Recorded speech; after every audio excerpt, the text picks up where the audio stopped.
Alright, so continuing on. We understand now. They smuggled the guns in. They got the AK-47s from the Tanzania-Uganda war. They got a cache through Rwanda and Burundi, right? The police were providing them guns and bullets, right? This is how they got use of the AK-47. All right, continuing on. From 1994 onwards, refugees from Rwanda and Burundi settled in camps in the westernmost part of Tanzania, provided one such cache. More recently, Somali gun dealers found their way down into Tanzania. Okay? So again, man, all of these ways that they being provided to get this AK, right? They got it from Somali gun dealers as well, right? So how did the Somalis get the guns? Where did the Somalis get it from, huh? Right? This right here is called The Globalized Weapon, A History of AK-47 Kalashnikov's Cultural Transfer by Matthias Hennig, okay? Now, let's just read a bit of this right here. All right.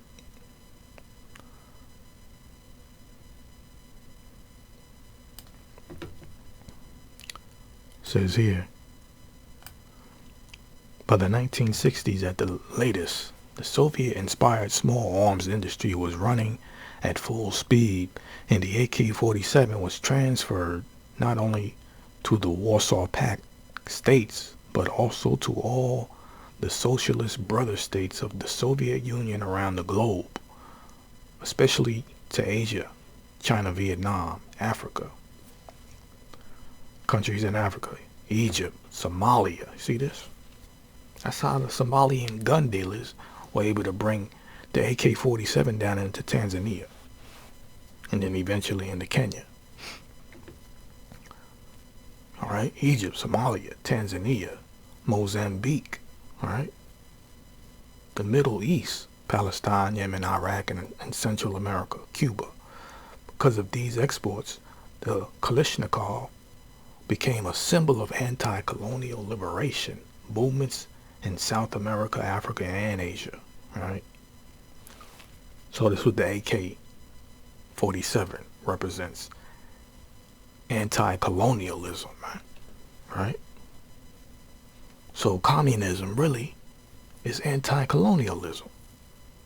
But here in the Western world, they would have you think that communism is terrorism, right? It's how they keep us trapped in a bubble, keep our mind into thinking that the Western world is always the good guy. But here the AK is a symbol of anti-colonialism, right?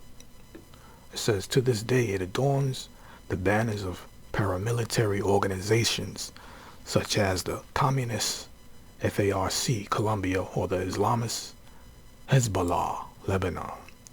Countries such as Burkina Faso, East Timor, which sought autonomy from Indonesia as is independent since 2002, and is independent since 2002, and Mozambique, which fought against the Portuguese colonial army, made the AK-47 part of their national flag or coat of arms, and thus part of their national raison d'etre, national self-image. So the AK is put upon the flag of Mozambique, right, to symbolize their fight against oppression, right, to fight against the Portuguese colonial army.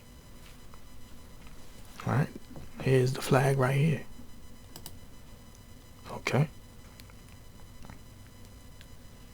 so you had the AK being used to symbolize that. Okay. And we got,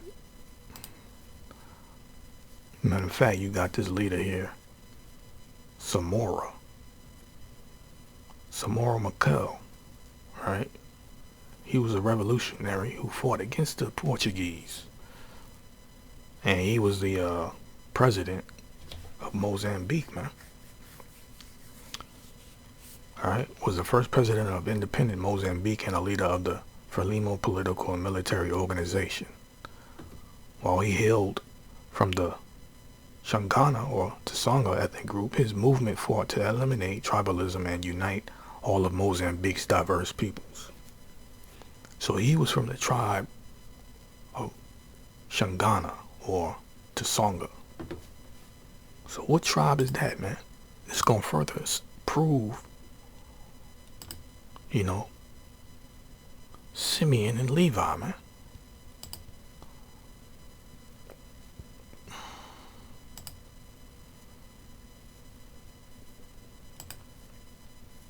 Here's the brother Joseph's Instagram page. You know what I'm saying? Let me just go down here to Levi real quick.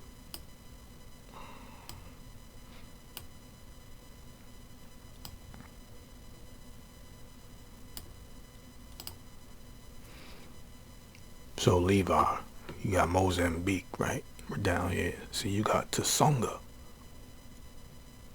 See, Shangan, right? Tsonga, that's the tribe that Samora Machel is from. So he's a Levite, right? He was a Levite who fought against colonialism, right, in his country.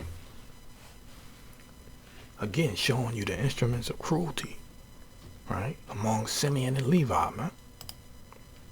Right? In the Russian Kalashnikov, okay, the AK-47 also was featured in the movie Lord of War, man. This is a good movie here. You check this movie out here. It goes into gun smuggling, right? The gun smuggling business. So yeah, man. AK-47, instruments of cruelty.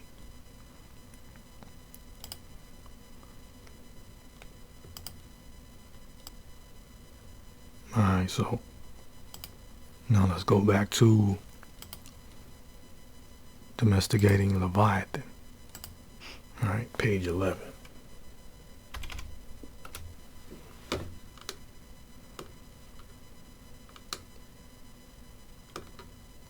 Alright, so it says relationships between such groups may be peaceful, but they also very typically are played out through reciprocal cattle raiding, man. Reciprocal. So they like to go back and forth, tit for tat, and raiding each other's cattle, man.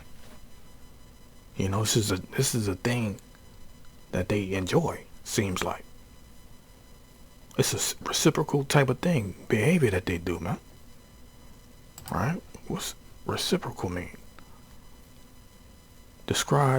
Reciprocal describes something that is mutual, shared, or given in return. Okay? This thing is mutual, man. So the cattle raiding is reciprocal because maybe they just got that spirit to where they got a lot of hate and anger towards one another, man. Okay? This is why it's reciprocal.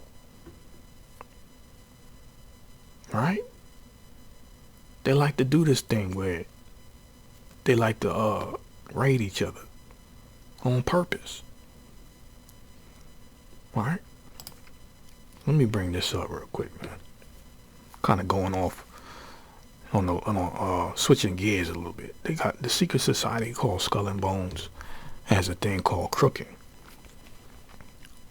And crooking is what? Skull and Bones has a reputation for stealing keepsakes from other Yale societies or campus buildings. Society members reportedly call the practice crooking and strive to outdo each other's crooks. Okay? So this is the spirit that Simeon and Levi in when it comes to raiding each other's cattle. They like to crook each other, man. And why am I bringing up Skull and Bones? Well, you're going to find out. You're going to find out in a while, man. All right? Just stay tuned, man. So they like to steal each other's keepsakes, man, to outwit and outdo one another. Okay? Let me get agriculture, man, real quick.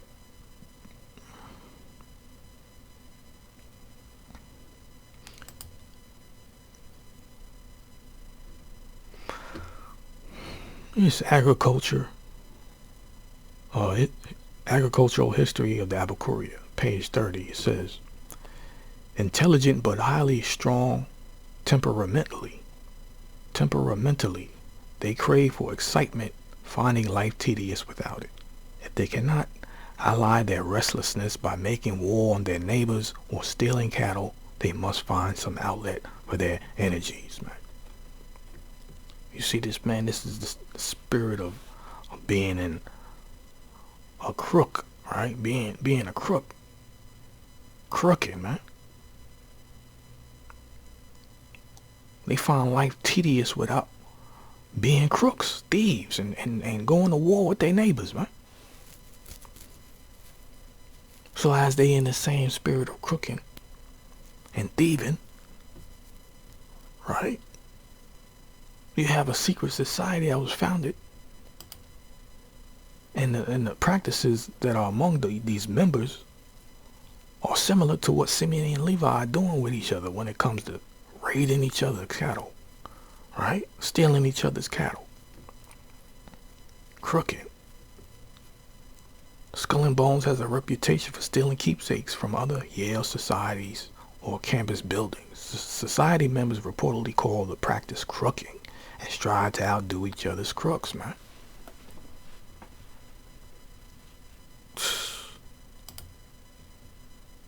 Right there, man. Right there for you to observe and witness. The truth, man. The truth. Let's go back to domesticated Leviathan, man. This reciprocal cattle raiding that they do, man. It's nothing but crooking. Right? Since the coming of guns in the 1980s in the aftermath of the Tanzania-Uganda war inflamed such inter-ethnic hostilities to the point where they threatened, in some instances, full-scale tribal wars. And the Gala explains how the thieves deliberately contrive such conflict, right? Deliberately contrive such conflict. But how they do that? Which neatly both camouflage and justify their own activities, right? How do they camouflage and justify their own activities, man? Well, for one, they did raids under the cover of darkness. Didn't we read about that, man? Don't they do raids under the cover of darkness? Alright, it's the Akiwumi report, man. Page 2, the raiders were well organized and coordinated. Their attacks were generally under the cover of darkness. And where the attacks were in broad daylight, the raiders would smear their faces with clay to conceal their identities. See, this is the camouflage element. Right? That's the camouflage element. Alright? So what else, man? They did the camouflage thing, right? What else they do? It says here, which neatly both camouflage and justify their activities. Quite typically the thieves, and this is going into that element of deception, man, that Simeon and Levi have always practiced since the time when they got revenge for their sister Dinah, man. Right? It says here, quite typically the thieves dressed as members of a hostile tribe. You see this? Dressed as members of a hostile tribe. Like, for example, as Sakuma when raiding the Toga, as the Toga or Maasai when raiding Sakuma, and so on. So they would, Hold on, man. They would dress up as a member of a hostile tribe and raid that another tribe that they was hostile against, that they dressing up as. So you see the covert, you see the damn deception, man. Hold on, let me get this, man. Genesis. All right. Numbers. Matter of fact, Numbers 32 verse 23 says, "But if ye will not do so, behold, ye have sinned against Adonai, and be sure your sin will find you out." Man. All right. We finding out what Simeon and Levi is about, man. What they crooking and the cattle raiding. Oh, so this is Genesis 34. Verse 13, "And the sons of Jacob answered Shechem and Hamor his father deceitfully." You see this, man? So you can see the deception when it comes to performing cattle raids, man. It says, "And said, because he had defiled Dinah their sister," right? They answered deceitfully, man. So this is this deceitful element within Simeon and Levi, man. Right? What is this, right? When you, quite typically, the thieves dress as members of a hostile tribe, as Sukuma when raiding the Toga, as the Toga or Maasai when raiding Sukuma, and so on, man. One result of the tension this created was a particularly bloody battle between the Sukuma and the Toga in May 1984, in which 48 Sukuma who were members of Basalama groups were killed. Basalama is a designated part of the Sungu, which was an element of the 5 institutions of the Abakuriya's conflict management system. So you know the Abakuriya knew who was Reuben, which is Sukuma. They had them part of their Sunga. So they knew how they dressed, they knew how they looked, so they were able to pull off a false flag, man, by dressing up as Sukuma to attack the Toga. See this, man? This conspiratorial element of deception within Simeon and Levi, man. The Abakuriya, the Maasai. Very slick, man. You gotta watch out for these brothers. False flag. Let's get that definition, man. False flag. What is that? A false flag refers to a covert operation. See, Simeon and Levi are the founders of false flag attacks, man. See, this ain't nothing new, man, with America. Any other government. This started with Simeon and Levi, man. Secret societies, secret assemblies, having secret counsel. That's what Simeon and Levi had when they was talking to each other, when they found out about their sister. They conspired. They had a secret council. You know what I'm saying? They had a secret council, huh?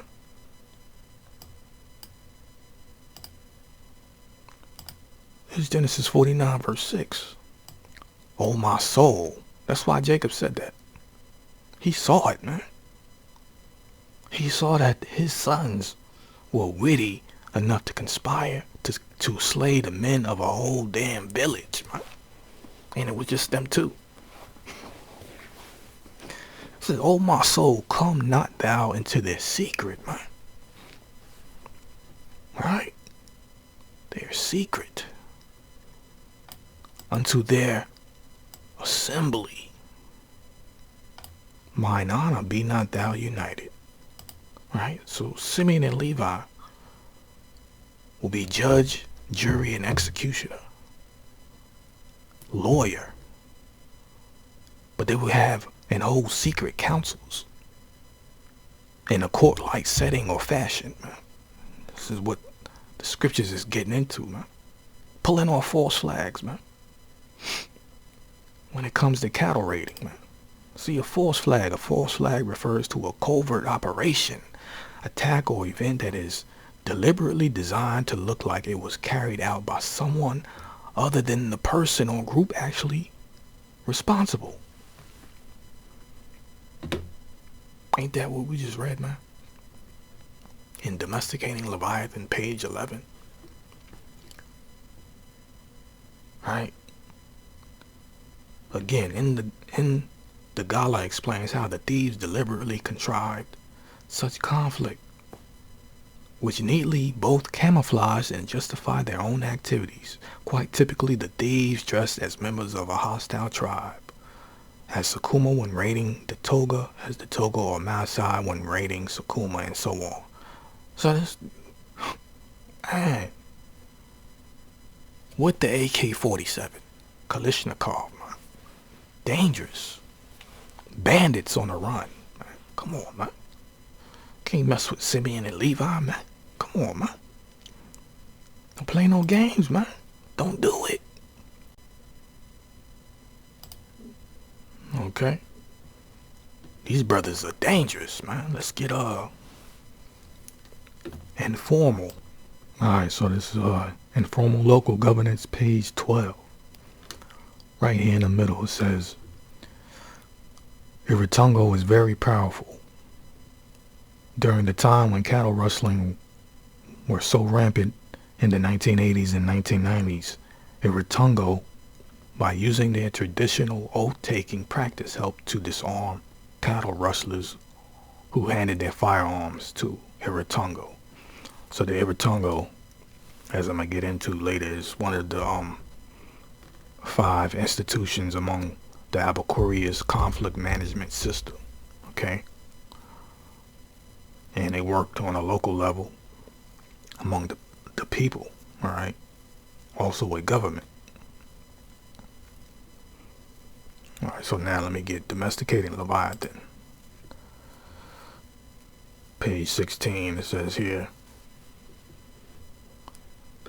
So under Kubia, it says, the decisive event for all in Serengeti and Taramay districts was the coming of Kubia, who was attributed with breaking the terror of the guns and ushering in a new era of peace. So this particular individual among the Abakuria, right, he had a way of disarming the locals, taking the guns away from them. And one of those ways he did it was through oath-taking. I'm going to get into the oath-taking a lot more, okay? But for now, I just want to show not only does Simeon and Levi have instruments of cruelty, the way that they execute judgment and justice is also in a cruel manner, okay? Matter of fact, that scripture, you know what I'm saying?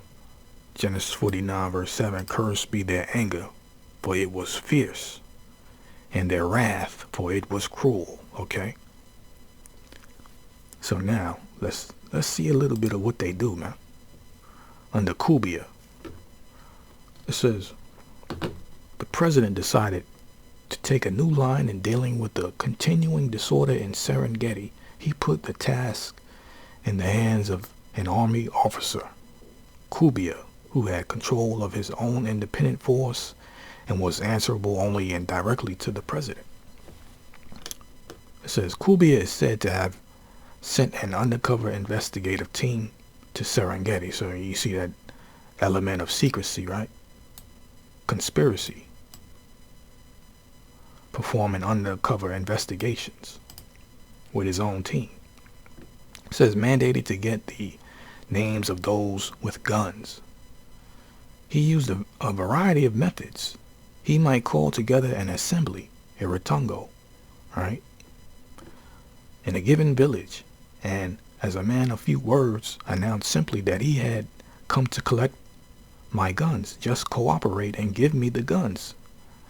He would then read out a list of the names of those who had guns.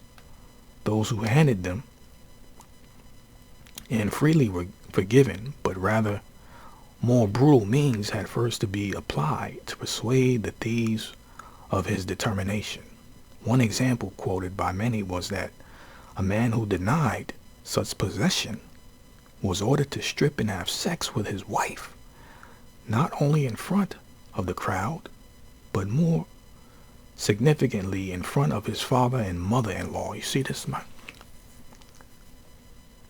So if they refused to give up the guns, they were forced to do certain things that was extremely cruel, man.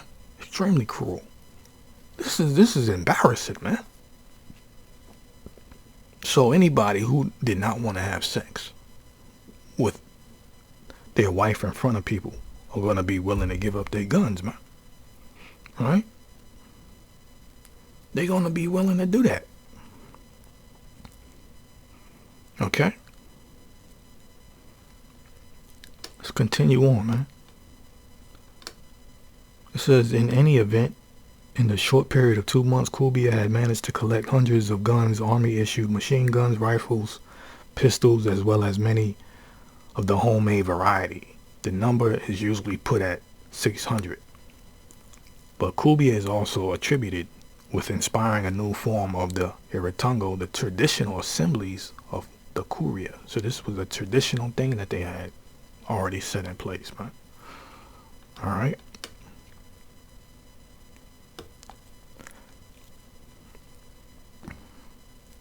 Perhaps the significant fact everyone stressed was Kubiya's knowledge. His intelligence gathering operations enabled him to correctly identify the thieves, and he used the confessions gained from them to round up more. So they were snitching on each other.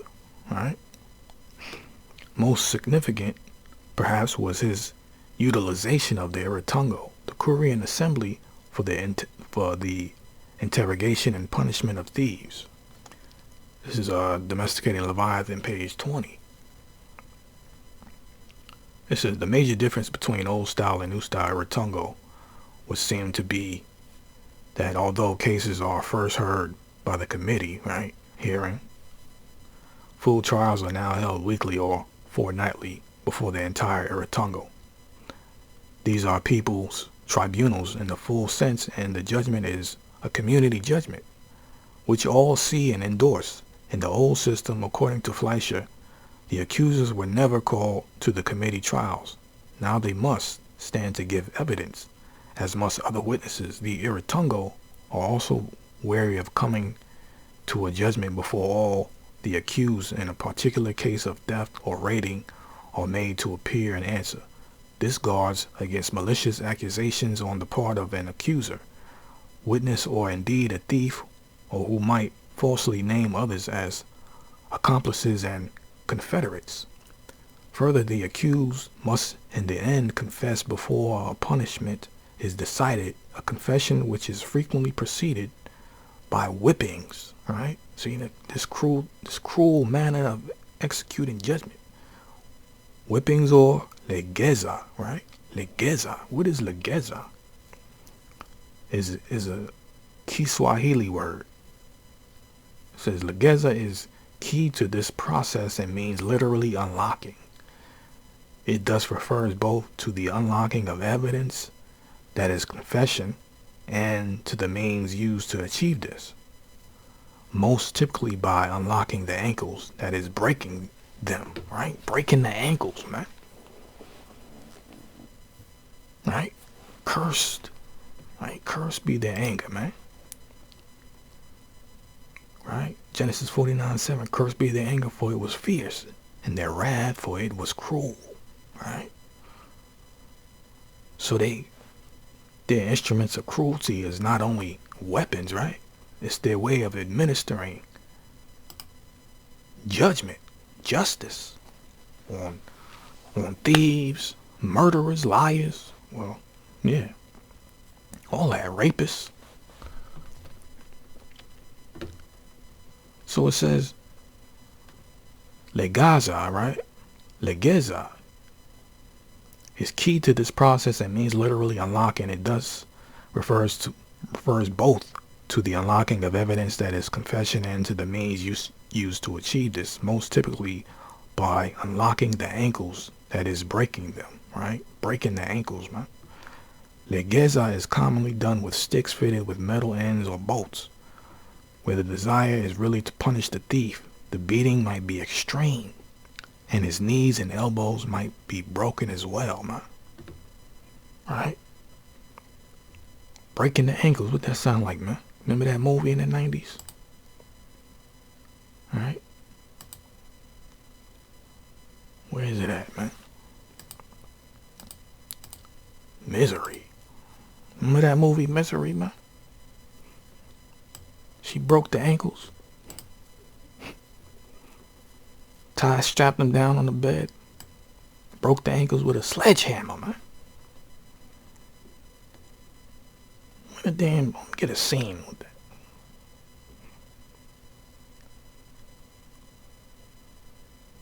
Right? Broke the ankles, man. So you see that they're not playing, man. Simeon and Levi, man.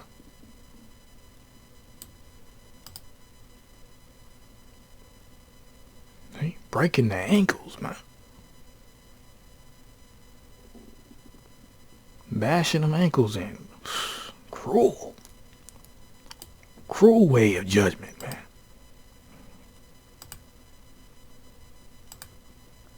They not playing. Breaking ankles, man. Legeza.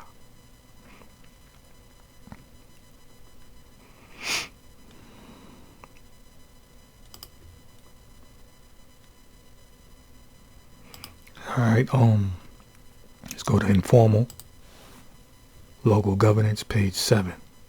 It says, the mechanisms of preventing and managing internal conflicts include education and socialization. Tree of men. Fines and compensation. What is the tree of men? Alright, what is that talking about? It's when the elders of a community come together and sit under a tree. This is a video. It's on channel Family Therapy Podcast. It's going into the Abakuria. They have a justice system, like I mentioned. The 5 institutions among their justice system. Right, I'm going to get into that, man. Among the Abakuria. So let me play this video. Today, the 1st of October 2024, we chose to visit an Abakuria court system in Ikerege and document the following. And this is a man by the name of George Chacha, right? He's a descendant of the Abakuria, all right? Trust me, it is powerful. Welcome, my name is George Chacha, an elder from Kuria West. The Abakuria, often referred to as Kuria, even though that is an erroneous reference, have a justice system that has withstood the Western judicial system. While the Abakuria people are only known from negative perceptions of female genital mutilation, popularly known as FGM, cattle rustling or cattle theft, and to a big extent wife battering. We are known for wife battering. No one has ever given a true and positive representation of the Abakuria people. The Abakuria continue to practice the best and the most balanced form of justice system, hopefully in Africa, if not in the world. Yeah, I agree, because I believe the whole world's judicial and justice system they get from Simeon and Levi, man. All right, I believe these two brothers started the whole thing, man. All right. System referred to as justice under tree. This is because the sittings are normally held under tree. When you hear that? The congregation gets under it. They get under trees and they hold council. All right. Justice. It is worth noting that the task force serving justice. It is worth noting under tree. This is because the sittings are normally held under tree. It's the best and the most balanced form of justice system, hopefully in Africa, if not in the world. A system referred to as justice under tree. This is because the sittings are normally held under tree. When serving justice, it is worth noting that the task force at the time on alternative justice system policy headed by Professor Justice Joel Ngugi, heavily borrowed from the Abakuria justice system when the task force visited Migori in 2017. On a So, there you go, man. That's what the Tree of Men is. So, it's members of the Abakuria coming together under trees, and they conducting, court sessions, Basically, that's what they doing. They having counsel. It says the mechanisms of preventing and managing internal conflicts include education and socialization, Tree of Men finds and compensation. In the occurrence of intra-ethnic disputes, a reference is immediately made to the Council of Elders, Tree of Men. A council of leaders is made up of clan representatives and all the respected elders in the neighborhood. The elders form a dominant part of conflict management due to their authority and power vested in them. In the control of resources, marital rights, and access to networks going beyond clan boundaries, as well as possession of supernatural power reinforced by superstitions and witchcrafts. Okay, so these are the Tree of Men right here, man. And what's their cruel way of punishing rapists? It says, in case of rape, the rapists are brought before the Tree of Men and severely beaten. You see this, man? This is the punishment for rape. Because again, man, Simeon and Levi don't tolerate rape, man. We know the story. All right. So now, let's go to a journey into the indigenous conflict management mechanisms among the Abakuria community, Kenya. The Beauty and the Beast. Now let's go down here to page 2. Because like I stated, you got 5 institutions of managing conflict within the Abakuria community, man. Their clans. It says here, the study found out that there were 5 key institutions of managing conflict between the Abakuria clans, which were Nkama, Avaragoli, Iratungo, Sungu, and Ihama. So all that stuff I was reading about Iratungo and Sungu, now you're going to pretty much understand more clearly what that is. Alright, go down here to page 4.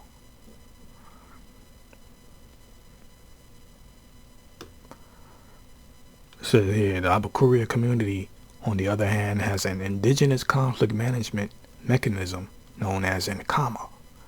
In addition, the study realized that the indigenous institutions not only manage conflict, but were also a catalyst to conflict, man. So their institution, their way of governing conflict was also a catalyst to conflict.